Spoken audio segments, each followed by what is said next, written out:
So in our interest in knowing who bears the burden of taxation, we have to go back to the topic of elasticity because it has a very large impact on who bears the burden from a tax, either introduced on the consumer or the producer. To visualize this, let's just look at a normal supply and demand. We're going to look at who bears the burden in this very simple case, and then we're going to expand it on many different cases. So if I have this situation here, before a taxation is introduced, this is my equilibrium quantity of goods exchange, equilibrium price. Let's say now I introduce a tax of this amount, okay? And with this tax, naturally my price paid by my consumer is higher than my price received by my producer. And this is my tax wedge. And this is the situation that we would have. What would be the consumer surplus before we had this tax wedge? So let's say I look at the consumer surplus, producer surplus, and this is in the before phase. Okay. So if I think of consumer surplus, well, initially, if I start writing out some of these sections, A, B, C, D, E, F, okay, I could think that my consumer surplus, well, it's always going to be for the quantity exchanged, so for this whole distance, the area between my willingness to pay, my demand curve, and the price paid. So my consumer surplus would be area A, B, and C. How about my producer surplus? Well, my producer surplus is always for the quantity exchange, the area between the price that they receive, and what represents their production cost, which is the supply curve. So all of this area would be my producer surplus, which would be D, E, and F. So if I think of my total surplus in this case here, I would have A all the way to F. A, B, C, D, E, E, F. Okay, all of them. What happens after that we introduce this tax wedge? Well, after my consumer surplus, what is it? So we have less quantity. So instead of being this quantity that we had here, Q star, we'll have this Q double star, Q after tax. This is my new quantity. So for this quantity here, it's the area to the left of price between the price and the band curve. However, we're not using the old price, we're using the price that the consumer has to pay. So it's the area between this and the demand curve. So we are down to area A only. How about my producer surplus?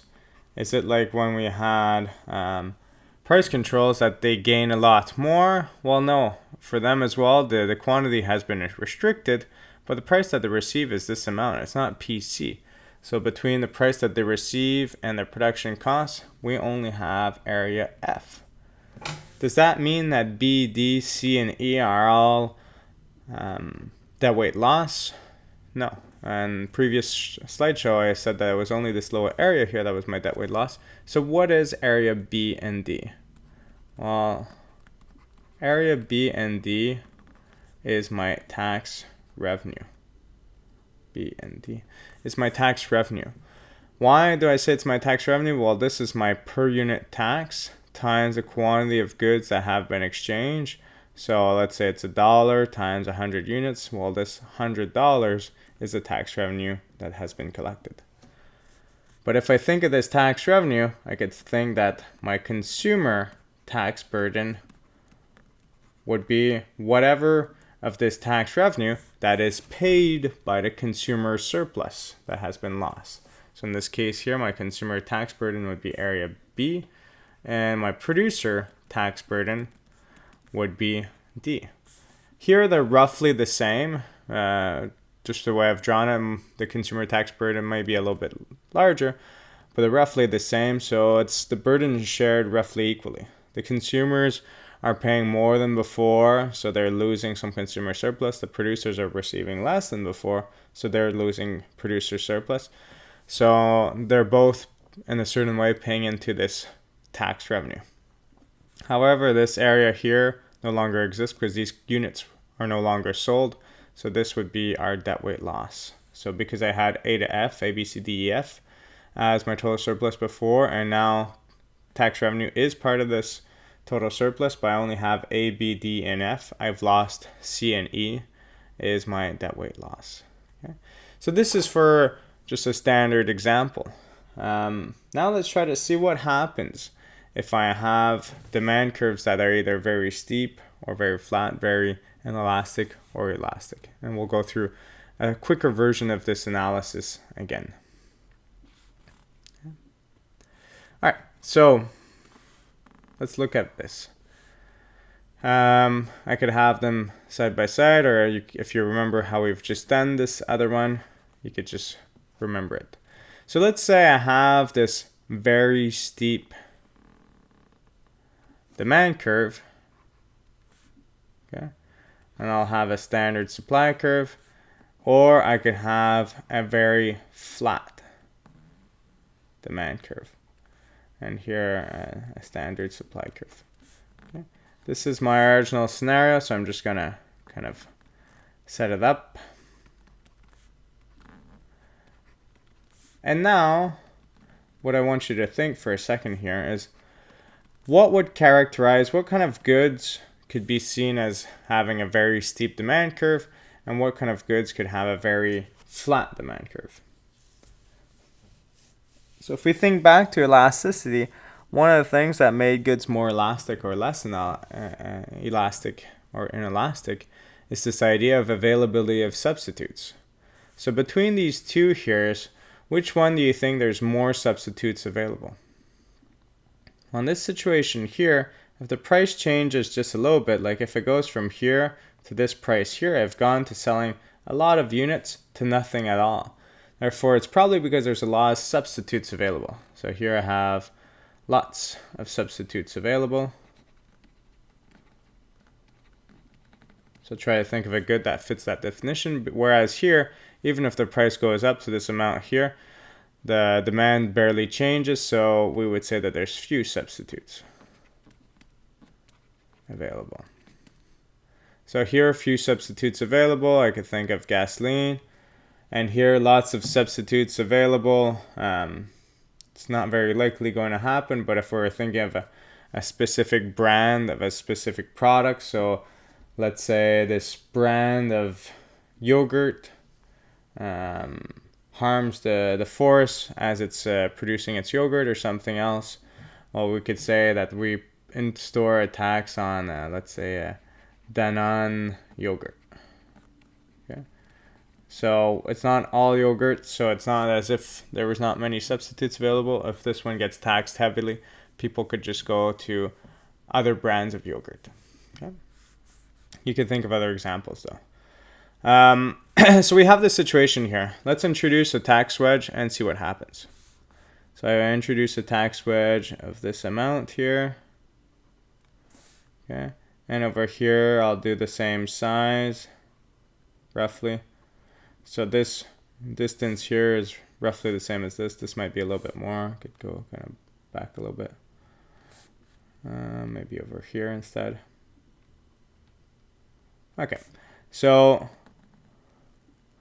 let's just link these up. So even before we kind of go through the rectangles, one thing that you can notice here is that this is my price paid by my consumer, my price received by my producer, price paid by my consumer, price received by my producer. What can we notice? Well, if I think of my original price and the new price paid by the consumer, the difference is very small. Whereas over here, the difference between the price that used to be received by the producer and what they now receive is very large. Whereas over here, it's the opposite that's going on. Okay.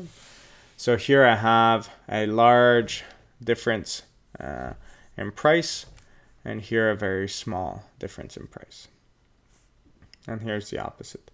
So here, if I think of my consumer tax burden, it's going to be very small because out of this whole rectangle, which is my total tax revenue, only this amount is my consumer tax burden.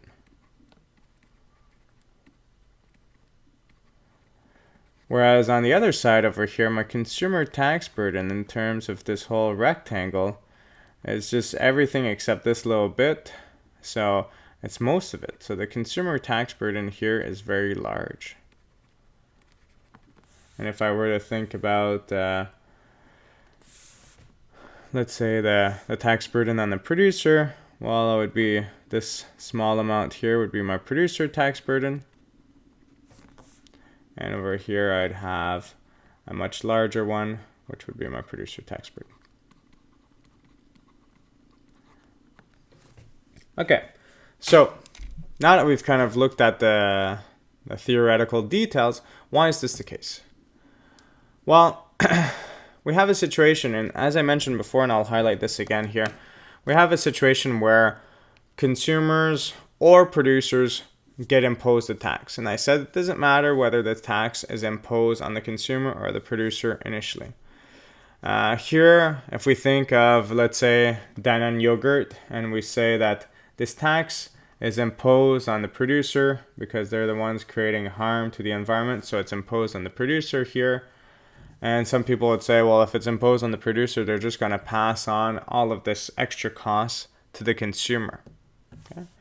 The problem is that, let's say we think of this whole vertical distance, that per unit tax. If I were to increase that price, so saying the producer still wants to receive this amount and then wants to bump up the price by this quantity, by this tax amount, we're going to fall in a situation where no one's going to buy yogurt anymore. So it's not in Danone's profit maximizing interest to decide to keep the price as before and just to add on the tax, because that way they're going to have zero sales and they're going to go bankrupt. So that's the situation that we have. And if we thought, well, this was imposed on the consumer and they would have to pay that whole amount, consumers would simply stop. So what would adjust over time? Well, the producer would kind of agree to get paid less and less and less to keep on getting some customers. And overall, the consumer would not pay that much more. Because we know that if the consumer pays just a little bit more, the quantity of the desires goes down dramatically. So because the consumer responds more to a change in price, we don't want to change their price that much, or else sales will drop dramatically. So here we could see that as consumers' elasticity, responsiveness is greater, their tax burden is smaller. So as consumers' elasticity is greater, like a greater number, because we saw that a smaller number could be inelastic, a greater number goes towards perfectly elastic, extremely responsive, they suffer a smaller tax burden.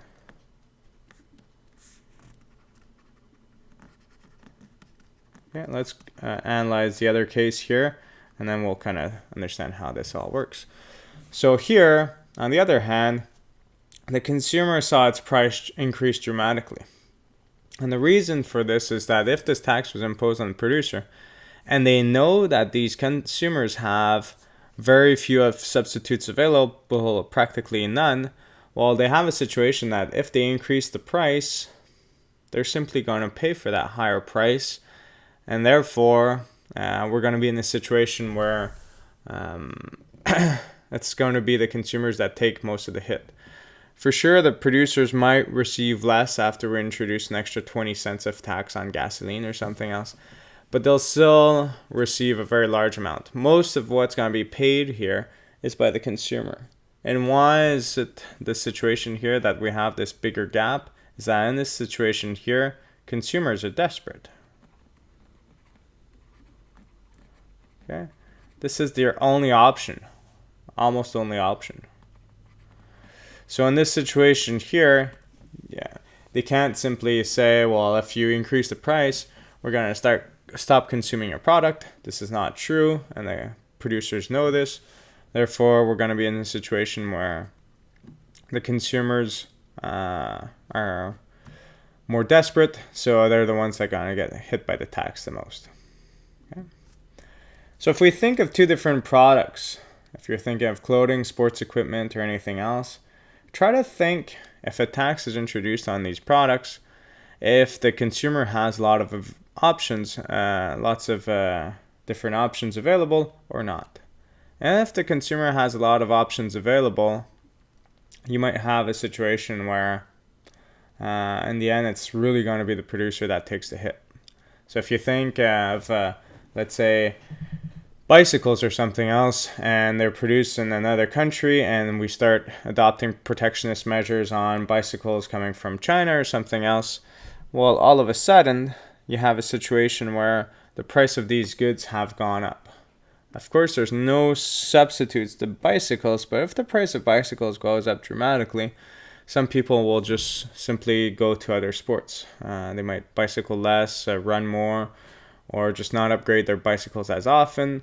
So because of that, you could see that because the consumers have substitutes available, have other options, it might be that these manufacturers of bicycles and these bicycle retailers will suffer from this. Okay. However, if you're dealing with cars or something else that are being purchased that have a higher tax, if it's imposed on all cars, people will not easily substitute away from having their own car.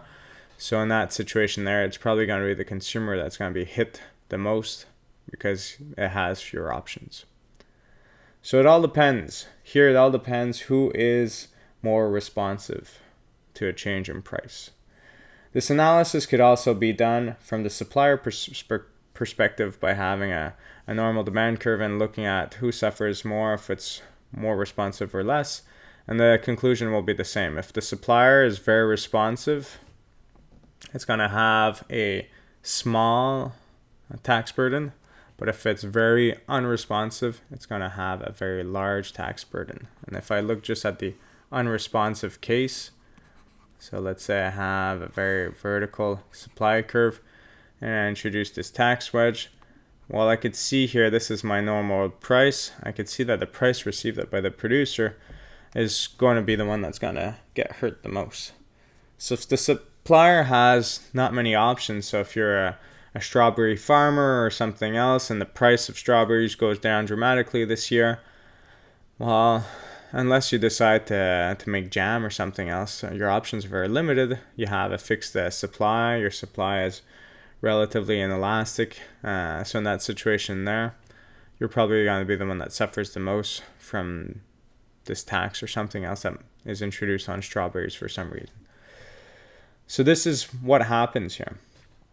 If we think of goods that are inelastic in general, so if I'd have supply and demand that are relatively upward sloping, so if I were to just draw one out quick, actually steeper than this, so both very steep, I could see that for a certain tax wedge, this kind of like debt weight loss area here is very small, which is why certain economists in the past said we should introduce a tax on these goods, necessities, or these goods that have no substitutes or that will get purchased regardless. The problem with these necessities is that it's necessities, it's things that are required, so you're actually hurting the poor most when you're doing something like this. So it's very important to take a look at tax burden when you want to introduce the idea of a taxation, because all in all, in a society, we're trying to raise revenues, we're trying to discourage certain behaviors, but often it's really this revenue generation the whole goal. And you want to see whether you're hurting consumers or producers more to see who you'd want to compensate afterwards. So keep that in mind the next time a tax is introduced. If someone tells you the tax is imposed on the supplier, it's only going to make the prices higher for the consumer, and the supplier will not get impacted by this new law or this new tax. You could tell them that this is probably not always the case, and depending on the scenario that you're in, it might be very well the opposite. So keep that in mind.